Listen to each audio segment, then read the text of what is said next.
Saudações, concurseiros e concurseiras, tudo bem?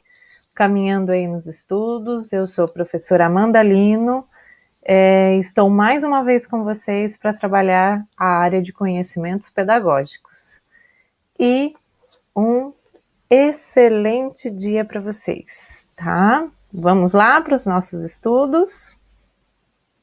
Então, bibliografia pedagógica, né? A gente já sabe, já falei nos outros vídeos, mas é bom sempre lembrar a função da bibliografia pedagógica, né, que é nos capacitar do ponto de vista prático, teórico, né, com referenciais de experiências que já deram certo, que inspiram a ação pedagógica e para que a gente possa rever a nossa própria prática pedagógica, né. A função dela não é só estabelecer um conjunto de conhecimentos para que você esteja habilitado a atuar em sala de aula após o concurso, então a exigência do concurso é isso, né? Tem muita gente que pergunta, por que tanto livro, por que tanta bibliografia pedagógica? A função é essa, é o básico necessário de conhecimento dentro da bibliografia pedagógica para aquela prática que você vai executar na sua função na área educacional. Então, o mínimo possível. É impossível conhecer todas as obras a fundo, né? O objetivo nosso aqui é fazer essa formação para concurso, para que vocês tenham uma ideia global de tudo que cai, né? Mas nada melhor do que se aprofundar no livro, né? E o livro que nós vamos ver hoje é A Prática Educativa, né? Do Antoni Zabala, né? Olha só, um livrinho extenso, né? E não é um livro, gente, que é para memorização, né? É um livro para ser lido, sentido, contestado. Ele é rico em tabelas, né? Ele é rico em dados. Então, é um livro que eu diria para vocês, é um livro que ele tem a função de ser acompanhado na prática do professor, na ação pedagógica, né? É um livro também para coordenadores, né, e supervisores, para pensar a concepção de educação, para repensar as práticas cotidianas. É um momento de avaliação e de reavaliação, é um movimento permanente. Então, é um livro que seria ideal para as formações pedagógicas, tá? Aí, então fica a dica, né, aí para vocês, né, desse livro também, não só para o concurso, mas para eventuais formações aí, independente dos segmentos, tá? A gente está falando aqui da prática educativa e ela está em movimento permanente na escola, na Secretaria de Educação, né, e nos eventos e ações das secretarias e no âmbito das políticas públicas também, né, uma contribuição do Antoni Zabala, tá bom? Vamos lá.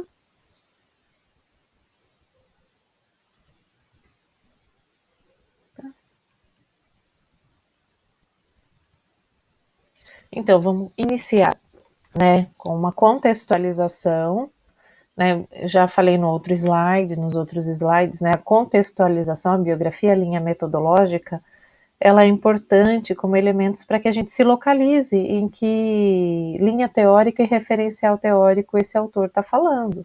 Nenhuma prática pedagógica ela é solta. Não existe neutralidade na educação. Então, todo ato educativo ele já foi pensado, ele está dentro de uma corrente filosófica e educacional. Então, a gente tem que localizar ele para saber qual concepção de mundo está por trás dessa linha, dessa ação pedagógica que, consequentemente, tem uma linha metodológica. A biografia do autor diz muito sobre onde ele se posiciona, então é importante conhecer um pouquinho a história do autor para poder entender de onde ele parte. Qual que é a coerência entre seu discurso e a sua real prática, né? Que no discurso a gente vive o encantamento, é muito legal. Mas será que ele faz isso mesmo? Qual que é Onde o corpo dele, a alma dele está implicada? Qual a ação pedagógica que ela está implicada? Ele faz isso que ele discursa? Então, por isso é legal conhecer a biografia, bio-vida, grafia escrita, né? Então, pensar essa dimensão. Anthony Zabala é um dos maiores expoentes pesquisadores de fundamentos do construtivismo, né? Catalão, formado em Filosofia, Ciências da Educação pela Universidade de Barcelona, na Espanha, onde Anthony Zabala preside atualmente o Instituto de Recursos e Investigações para a Formação e é diretor do campus virtual de educação da Universidade de Barcelona, responsável pela maior transformação do sistema de ensino espanhol. Pós-ditadura de Franco, o educador tornou-se uma referência internacional na educação. É interessante pensar, né? Porque a matriz do construtivismo ela vem para o Brasil com muita influência nas experiências espanholas, né? Você tem um expoente como Emília Ferreiro, que vem da Argentina, e agora você tem o Zabala, que é espanhol. Então, podem perceber que às vezes é muito difícil, né? Nós temos teorias pedagógicas que são de outros lugares, que deram certo, dentro da estrutura e sistema de outros lugares, adaptadas para o Brasil, né? São raros os expoentes brasileiros, né? A gente tem o nosso patrono da educação, que é Paulo Freire. Mas é engraçado você pensar que os teóricos da educação às vezes são muito mais valorizados em sua experiência no exterior do que no próprio Brasil, né?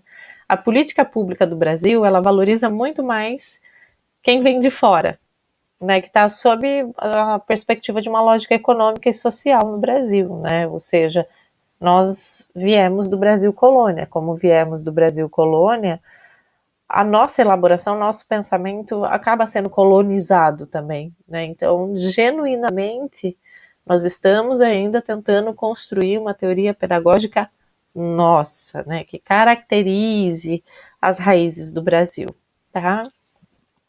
Estudioso e mestre dos diferentes aspectos do desenvolvimento curricular e da formação de professores, Zabala presta consultorias a escolas e ministérios da educação de diferentes países da América Latina, como Argentina, Peru, Bolívia e México. Então, aí nós vemos uma relação também com o trabalho da Emília Ferreiro, que foi a aula anterior que eu trabalhei com vocês, né?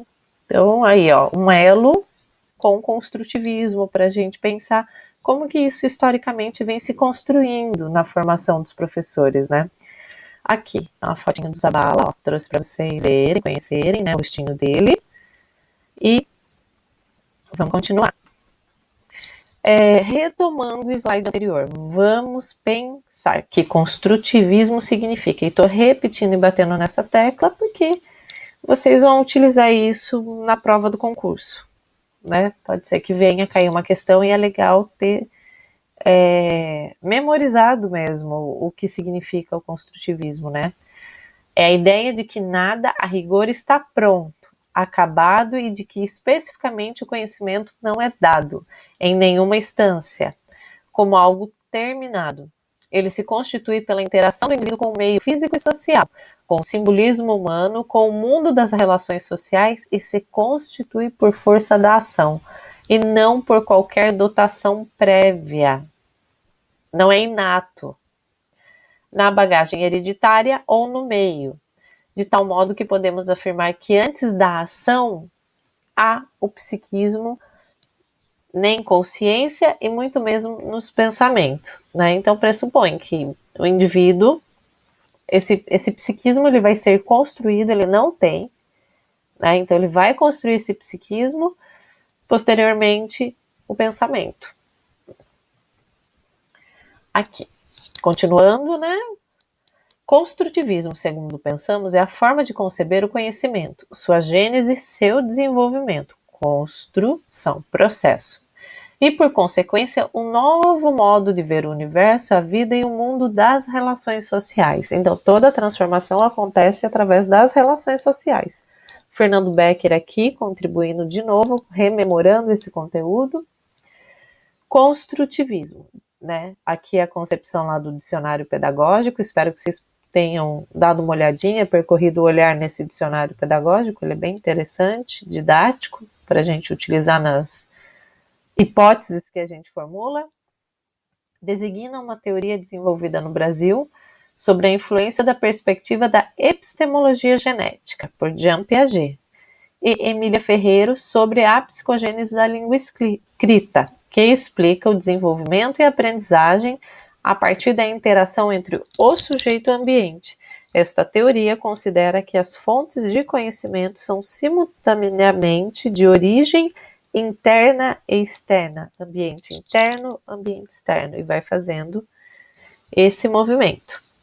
Ok? Vamos lá. O livro de Anthony Zabala objetiva oferecer determinados instrumentos que ajudem os professores a interpretar o que acontece na aula, conhecer melhor o que pode se fazer e o que foge às suas possibilidades, né? Olha só, né? Então a gente vai trabalhar com angústia aí, tem coisas que não dá, que não, o professor não vai conseguir fazer. Então ele tem que perceber isso para não ter uma angústia muito grande, né? Saber que medidas podem tomar para recuperar o que funciona e fazer uma generalização dessa experiência que funciona, assim como para revisar o que não está claro. Então, essa é a função do livro, né? Principalmente promover a reflexão sobre sua própria prática pedagógica, tá? Já tinha falado anteriormente, né? Esta obra traz as principais considerações que Zabala ressalta sobre a prática educativa. Vamos lá, para a ação pedagógica em si, um livro sobre discutir a prática. Mesmo não querendo dar a última palavra sobre o tema, Zabala propõe alguns critérios que contribuem para articular a prática docente com o momento e a situação social em que ele se dá. Ressalta o uso da reflexão pedagógica e de referenciais que permitam interrogá-la. Ele enfoca que ensinar, o destaque, ensinar é difícil, uma situação complexa que exige do profissional a capacidade de diagnosticar o contexto de trabalho, tomar decisões, avaliar sua atuação e reconduzir suas ações sempre que necessário. Então, movimento espiral. Vamos pensar numa espiral? Essa espiral desce, mas essa espiral volta. Espiral desce, volta, né? Nesse momento de diagnóstico, tomar a decisão, ou seja, fazer escolhas, né? E avaliar a atuação e reconduzir suas ações. Então, a cada processo, né? Toda semana você acaba fazendo isso. Zabala utiliza dois grandes referenciais. O primeiro está ligado ao sentido e o papel da educação. Então, vai fazer uma discussão mais ampla da educação. As fontes utilizadas são a socioantropológica, que está determinada pela concepção ideológica da resposta à pergunta. Para que educar? O que queremos com a educação? E a fonte epistemológica. Episteme é teoria do conhecimento, tá? Episteme é conhecimento. Então, epistemológica, né? Lógica, né? Que tem um sentido, e episteme de conhecimento, que define a função do saber, dos conhecimentos e das disciplinas. Então, eu sempre parto de uma teoria do conhecimento. Toda ação pedagógica ela tem essa base, essa estrutura dorsal, né? Por isso que não existe neutralidade. Né? Tem gente que fala, eu gosto dessa teoria porque ela é mais neutra, ela me deixa fora do conflito, né? Mas, gente, vamos pensar o aspecto interessante do conflito. Como eu trabalho com conflito, é que eu preciso trabalhar, né? Tem isso de agressividade e dispêndio de energia que nos destrua, né? Então, o conflito, o debate, né? Ele é interessante por causa disso, ele cria as possibilidades de superação que o indivíduo não está no controle.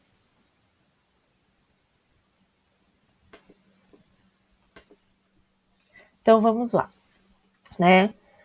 Essa ação epistemológica, ela define a função do saber, dos conhecimentos e das disciplinas, ela determina, né? ela é um eixo determinante. Então, tem a função do saber, o porquê saber. Por que isso é importante? Por que eu vou tomar a decisão de ensinar esse ou aquele conteúdo, né? Então, aí a gente vê uma dimensão do próprio currículo, né? Quando a gente vai discutir currículo, que relevância tem desse currículo para essa realidade, né?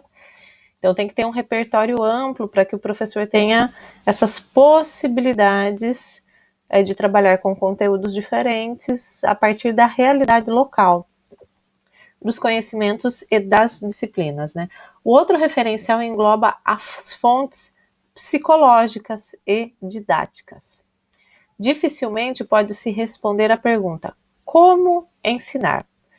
Objeto da didática, se não se sabe sobre os níveis de desenvolvimento, os estilos cognitivos, os ritmos e as estratégias de aprendizagem. Então, a didática vai precisar pensar essa dimensão psicológica também. Por quê? Porque ela está trabalhando a relação ensino e aprendizagem, né? Apesar da didática ser uma perspectiva prescritiva, né? Porque os primeiros textos sobre didática no Brasil, eles direcionavam como ensinar, como você deve ensinar. Então, era muito apregoado no modelo fechado, né? Agora, com a perspectiva da psicologia do desenvolvimento, isso vai sendo questionado, né? Não existe uma receita de bolo. Então, como é que a gente pensa esse como ensinar, né? Sabendo que cada indivíduo é um.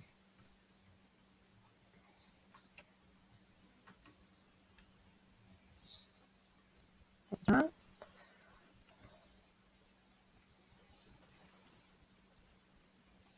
Vamos lá. 2. A função social do ensino e a concepção sobre o processo de aprendizagem, instrumentos de análise. Vamos voltar lá. Ele falou da importância do diagnóstico, né? Uma forma de determinar os objetivos da educação é analisar a capacidade que se pretende desenvolver nos alunos. Decisão. Lembra lá também, né?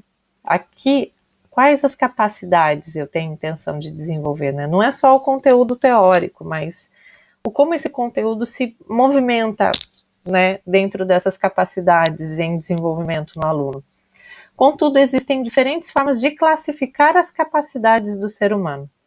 Zabala utiliza a classificação proposta por Cole, capacidades cognitivas ou intelectuais, motoras, de equilíbrio e autonomia pessoal, afetivas, né, a dimensão da afetividade, de relação interpessoal e de inserção e atuação social.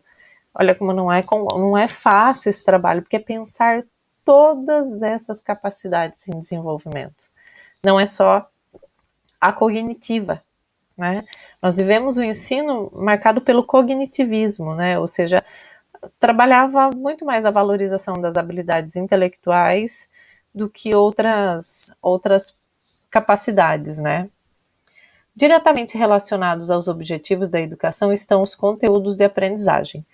Marta Cole, né, 1986, os agrupa em conteúdos conceituais, fatos, conceitos, princípios, procedimentos, técnicas e métodos, ou atitudinais, valores, atitudes e normas.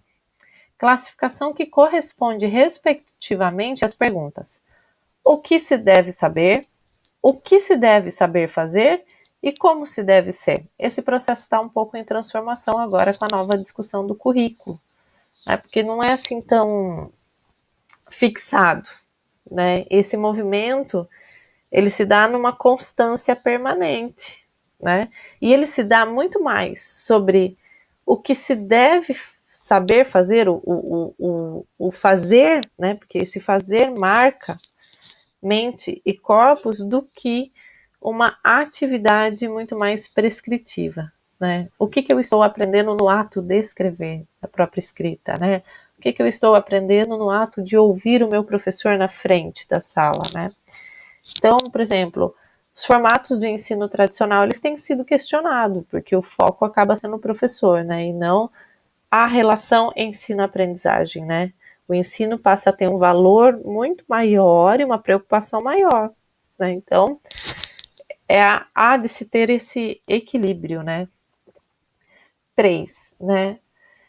Sequências didáticas e sequências de conteúdo, né? Então, para que você tenha sucesso aí no seu processo de ensino-aprendizagem, você tem que pensar nas sequências, né? Não pode estar solto, tem que ter uma lógica, tem que ter um processo organizado, né? Uma organização, né? Tanto das sequências do aprender, vamos pensar a dimensão do aprender, né? Dessa relação, né? E da relação com o que eu escolho ensinar e o porquê eu escolho ensinar esse conteúdo, né? Refletir sobre o processo de ensino e aprendizagem implica aprender o que está sendo proposto de maneira significativa.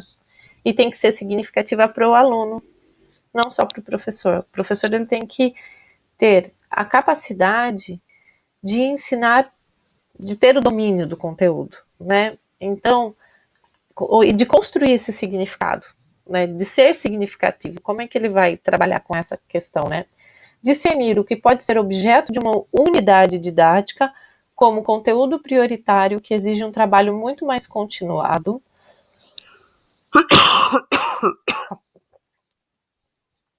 Pode nos conduzir a estabelecer propostas mais fundamentadas, suscetíveis de ajudar mais os alunos e a nós mesmos, né?